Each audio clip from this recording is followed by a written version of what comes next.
Alright, this is going to be a review of the Cold Steel AK-47. This is a large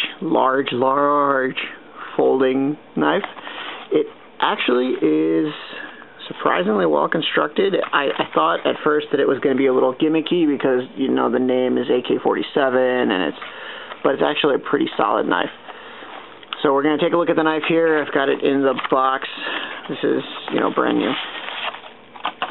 We're going to talk about the size of it a little bit, which is my only real issue that I have with it. It might be perfect for somebody else. It's a little bit big for me. I'll also show you the blade, talk about the locking feature on it here a bit, and the, you know, carry options and this cool thing on the back.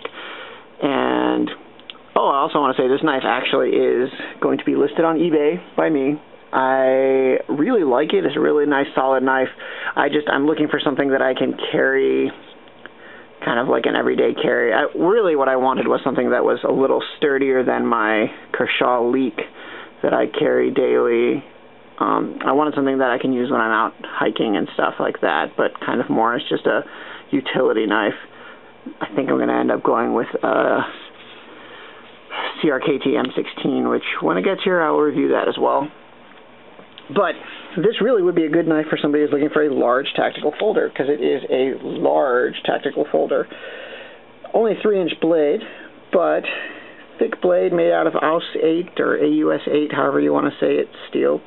It really is a nice hefty blade, very solid lockup. There's no blade play up and down or side to side, and I think a lot of that has to do with the excellent locking mechanism that is on this knife. It has this kind of bar that goes through the middle. The blade actually comes back to here. It's got this kind of round part of the blade with a groove in it, and when you open the blade, I don't know if you can see in there, when you open the blade you can see there's kind of a groove that goes past, and it locks in really solid like that. Nice solid lockup, almost like a fixed blade. That's a really nice thing about this too, is when you're holding it in your hand, the handle is big. I mean, it's a hefty knife, so it's not, definitely doesn't feel delicate or like you can't get a good grip on it. It's got lanyard holes here if you want to use it as a more tactical use. So that's pretty nice. Like I said, the blade is AUS 8 steel. The handles here it's anodized aluminum scales. There's also, I think, a version that has Zytel scales or G10 scales, but this is the anodized aluminum version, so nice and tough. There's a steel frame on the inside. You can kind of see it in there. Nice flow-through construction too, so, you know, easier to clean. You can take this knife apart to clean it if you happen to get it wet or, you know, got some gunk in there or anything like that. It looks like Torx bits. Take out here, and here, and the whole thing will just come apart. This thing on the back is made of grivery, or I'm not really sure how they want you to say it, but it's a hard sort of glass reinforced plastic. I don't know if any of you have ever seen the Cold Steel Sharky, which is their kind of tactical self-defense marker. Maybe do a review on that later too. It's made out of the same stuff. Very hard. Doesn't feel like plastic at all.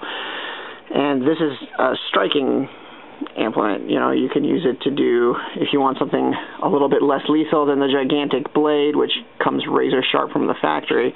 That would be great for pressure points. That actually kind of hurts on my hand there. This would be good for hooking if you want to, you know, have the knife more in a combat grip or something like that. So the carry options on this knife, it is made for tip-up carry, which a lot of people like because as soon as the knife comes out, it's ready to go. Really the reason that it's tip-up carry is because of this cool opening method here. This works as a thumb stud. You can use it like a thumb stud, but you can also, when you're drawing the knife, catch that on the side of your pocket and it'll deploy the blade as you're drawing the knife. So very fast deployment of the blade. You can reverse the clip. Again, it looks like Torx, 3 little Torx screws in there. You can reverse it on the other side. You can't do it tip down, but again, this is not a knife that you would want to carry tip down because that would negate this little cool opening method here. Overall, a very solid knife. just a little too big for my use, but definitely would be nice if you want to throw it in a backpack or something like that, or if you have bigger pockets than I do, then for sure this is a very solid knife. Like I said, the lockup is really good. You can even, you know, use that kind of striking part here if you can't get the knife open in time. Hopefully you'd be able to, but again, I don't necessarily see any knife as a strictly weapon usage. I think they are convenient and can be used as weapons if you want to, but I'm much more of a utility user. This would make a great utility knife too for heavy use. Great blade steel. Let me show you the size here. Grab this. Looks like just about 6 inches, no, maybe 5.5 inches closed, and really big open. Can try to fit that in the frame. Just over 9 inches open. So to give you a better idea here, I've got my iPhone. There's the iPhone. There's the knife. So, and really the weight is about the same too. It's not a particularly light knife, but then again, it's hefty. I mean, the blade is thick. Nice, solid grip on here. So, like I said, this knife is on eBay. They seem to be pretty popular knives. So, I got it, again, like I said, for carrying when I'm out hiking and stuff, but it's just a little too big. It scares the people that I hike with. I hike with sheeple who are scared of knives. So, I'm going to sell this one and get something a little less scary, but this hopefully will find a nice home for somebody who can actually use it, and I hope you enjoy it. Thank you very much for watching.